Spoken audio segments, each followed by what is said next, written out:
قرآن کہتا ہے وما من دابۃ، اور کوئی بھی زمین پہ چلنے والی مخلوق ایسی نہیں ہے الا علی اللہ، مگر یہ کہ اللہ کے ذمہ ہے رزقھا، اس کو رزق پہنچانا، ویعلم، سوال پیدا ہوتا ہے بھائی اللہ کیسے رزق پہنچائے گا؟ جانور تو اتنا پھیلے ہوئے ہیں، کوئی پہاڑوں کی ٹوہ میں گھسا ہوا ہے، کوئی سمندروں کی تہہ میں ہے، کوئی پتھر کے اندر کیڑا ہوتا ہے، تو اللہ کہتے ہیں ویعلم مستقرھا، اللہ اس کے ٹھکانوں کو بھی جانتا ہے، ومستودعھا، اور اس کے عارضی رہنے کی جگہ کو بھی جانتا ہے۔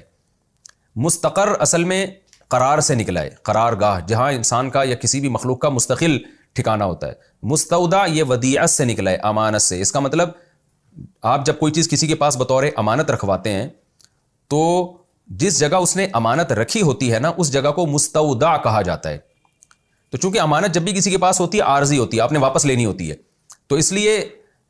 یہاں پر اس آیت کا ترجمہ امانت گاہ نہیں ہوگا، بلکہ اس کا ترجمہ ہوگا عارضی رہائش گاہ۔ تو اب یہ لفظی ترجمہ تو اس کا یہی ہے، مستقل رہائش گاہ، عارضی رہائش گاہ۔ تو اس کا مفہوم بہت وسیع ہو سکتا ہے کہ کسی بھی جانور کا ایک مستقل ٹھکانہ ہوتا ہے اور بعض دفعہ وہ ایک وقتی طور پر کہیں رہ رہا ہوتا ہے۔ اس سے بعض لوگوں نے یہ بھی مراد لیا کہ مستودع سے مراد ہے قبر، تو برزخ میں بھی اللہ رزق پہنچاتا ہے، اور مستقر سے مراد ہے دنیا کی زندگی، اور بعض نے الٹ کہا کہ یہ امانت، یہ دنیا ہماری اصل امانت کی جگہ ہے، یہاں تو ہم عارضی ہیں، مستقل ٹھکانہ ہمارا قبر میں ہوگا۔ مختلف اقوال ہیں، لیکن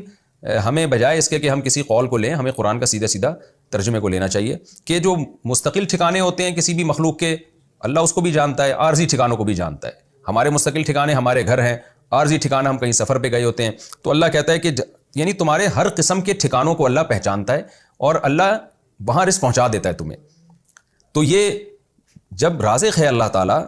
تو عبادت کے لائق بھی وہی اللہ ہے، اور اس میں نبی کو بھی تسلی ہے کہ آپ تبلیغ کے کام میں جٹے رہیں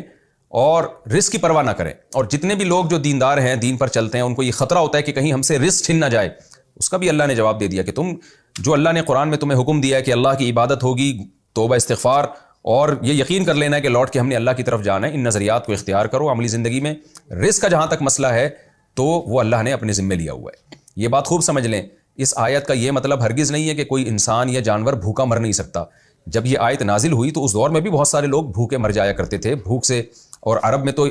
اتنی بھوک تھی کہ بعض دفعہ اپنے بچوں کو وہ قتل کر دیتے تھے اس خوف سے کہ کہیں بچہ بھوک سے نہ مر جائے، غربت، اتنی زیادہ غربت تھی۔ تو اس دور میں بھی قحط پڑا کرتے تھے، بھوک سے مرنے کے واقعات ہوتے تھے، جانوروں کے بھی، انسانوں کے بھی۔ تو ہمیں نہیں ملتا کسی غیر مسلم نے یا کسی مسلمان نے نبی پر یہ اعتراض کیا ہو کہ قرآن تو کہہ رہا ہے کہ جی اللہ نے ہر مخلوق کا رزق اپنے ذمے لیا ہے، تو پھر یہ بھوک سے لوگ کیوں مرتے ہیں؟ تو ظاہر ہے وہ قرآن کے مفہوم کو جانتے تھے، کیونکہ ان کی زبان میں قرآن نازل ہوا نا، تو قرآن کے مفہوم کو جانتے تھے کہ قرآن کا یہ مفہوم ہرگز نہیں ہے کہ دنیا میں کوئی بھی مخلوق بھوک سے مر نہیں سکتی یا کوئی بھی جانور بھوک سے مر نہیں سکتا، بلکہ قرآن کی اس آیت کا مفہوم یہ ہے کہ رزق کے خزانے اللہ کے ہاتھ میں ہیں۔ ہاں، اللہ اگر کسی حکمت اور مصلحت سے کسی مخلوق کو مارنا چاہے تو پھر اسے کوئی نہیں روک سکتا۔ اس کی مثال ایسے جیسے قرآن جگہ جگہ کہتے ہیں کہ اللہ ہی ہے جو حیات دیتا ہے اور زندگی کا خالق اللہ ہے، لیکن ظاہر ہے جب اللہ موت دینا چاہتا ہے تو اللہ موت بھی دے دیتا ہے۔ تو اس لیے ہم کہتے ہیں جہاں زندگی کا اللہ خالق ہے وہاں موت کا خالق بھی اللہ ہے۔ وَإِذَا مَرِضْتُ فَهُوَ يَشْفِينِ، ابراہیم علیہ السلام نے کیا کہا کہ جب میں بیمار ہوتا ہوں تو اللہ مجھے شفا دیتا ہے۔ کیا مطلب؟ کہ شفا کا مالک اللہ تعالیٰ ہے۔ تو قرآن کی جو اس قسم کی آیتیں ہوتی ہیں نا کہ اللہ یہ کام کرتا ہے، یہ کام اللہ کے ذمے ہے، اس کا مطلب ہوتا ہے کہ اللہ کو اس کی طاقت اور قدرت ہے اور اس کام کی نسبت اللہ ہی کی طرف ہوگی۔ عام اصول یہی ہے کہ یہ اللہ تعالیٰ روزی بھی دیتا ہے، اللہ تعالیٰ شفا بھی دیتا ہے، لیکن جب اللہ تعالیٰ کی کوئی حکمت ہوتی ہے تو پھر اللہ تعالیٰ بیمار کو شفا نہیں دیتے، اس کو موت دے دیتے ہیں۔ پھر اللہ زندہ آدمی کی زندگی میں اضافہ نہیں کرتے بلکہ اس کو موت دے دیتے ہیں۔ تو اسی طرح جہاں بھی رزق ہمیں ملتا ہے اللہ کی طاقت اور اللہ کی قدرت سے ملتا ہے، کیونکہ یہ کام اللہ نے اپنے ذمے لیا ہے۔ لیکن اسی نظام کا حصہ ہے یہ چیز کہ بعض دفعہ اللہ تعالیٰ